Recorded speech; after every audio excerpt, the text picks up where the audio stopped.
Tu penses vouloir avancer, prendre de meilleures décisions, changer certaines choses dans ta vie. Mais si le vrai problème, ce n'était pas l'extérieur, mais toi, tu sais exactement de quoi je parle, parce que tu l'as déjà vécu, ce moment précis où tu pourrais agir, mais tu ne fais rien. Cette hésitation, ce léger doute qui te fait reculer juste avant d'avancer. Parce que la réalité, c'est que la plupart des gens ne sont pas freinés par les autres.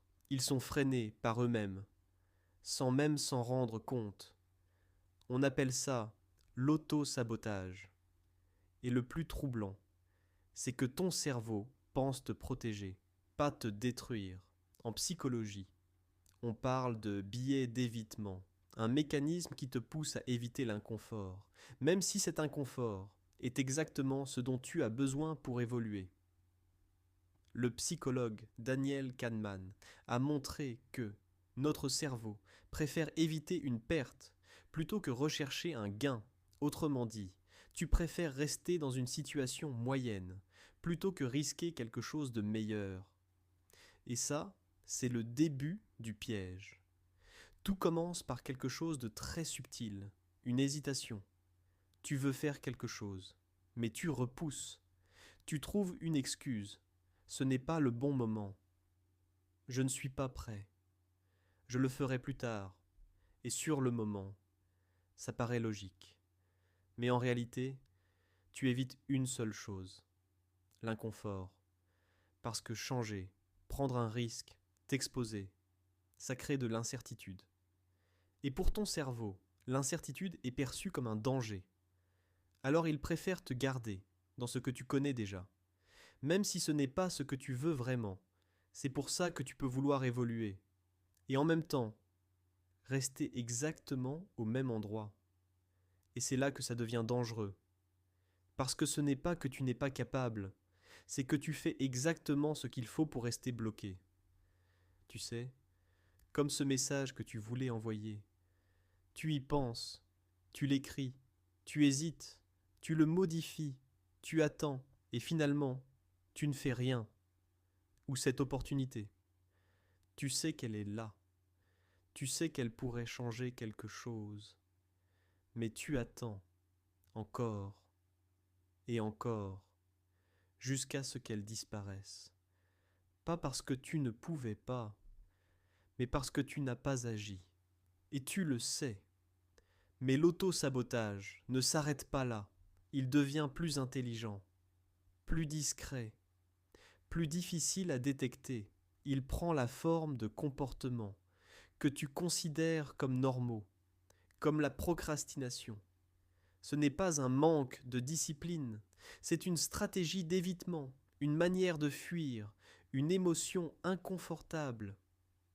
Le psychanalyste Carl Jung disait : « Ce que tu refuses de voir en toi te contrôle, et souvent, tu ne fuis pas une tâche, tu fuis ce qu'elle représente, le jugement, l'échec, ou pire encore, la réussite. Parce que réussir, ça implique de changer, et changer, ça implique de quitter une version de toi, et ça, c'est profondément inconfortable. Il y a aussi le doute, ce moment où tu remets le tout en question. Tes capacités, ta légitimité, tes décisions, en psychologie. On appelle ça le syndrome de l'imposteur. Cette sensation étrange de ne pas mériter ce que tu pourrais devenir. Et ce doute te pousse à t'arrêter, juste avant d'avancer. Comme si une partie de toi tirait sur le frein. Et parfois, cet auto-sabotage vient de plus loin, de ton conditionnement, de ton environnement, de ce que tu as appris, sans même t'en rendre compte, des limites invisibles que tu t'es imposées.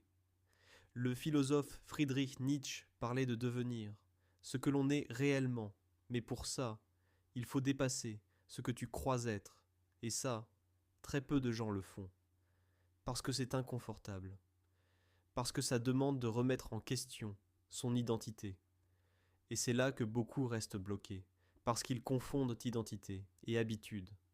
Tu penses que c'est toi, mais ce sont juste des schémas répétés, encore et encore, jusqu'à devenir invisible.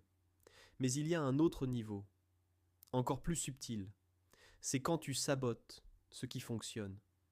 Quand quelque chose commence à aller bien, tu changes, tu relâches, tu ralentis, tu fais une erreur, tu casses le rythme, et sans comprendre pourquoi, tu reviens en arrière. Pourquoi ? Parce que ton cerveau cherche la cohérence, pas le succès. Il veut que ta réalité corresponde à l'image que tu as de toi. Et si cette image est limitée, tu reviendras toujours en arrière, même inconsciemment.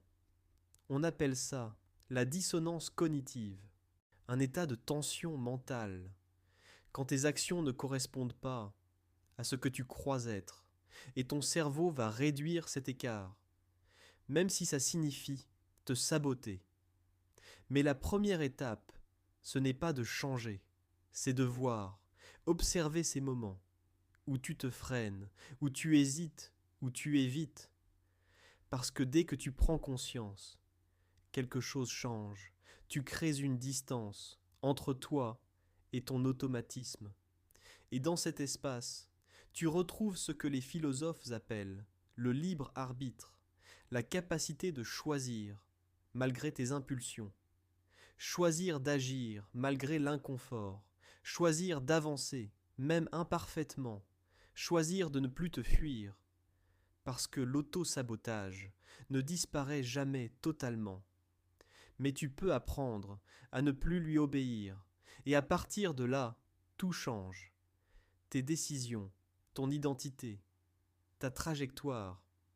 Et le jour où tu comprends ça, tu arrêtes de te saboter. Pas parce que tu es devenu plus fort, mais parce que tu ne peux plus faire semblant de ne pas voir. Si tu veux comprendre encore plus profondément les mécanismes invisibles qui influencent tes décisions et voir ce que les autres ne voient pas, abonne-toi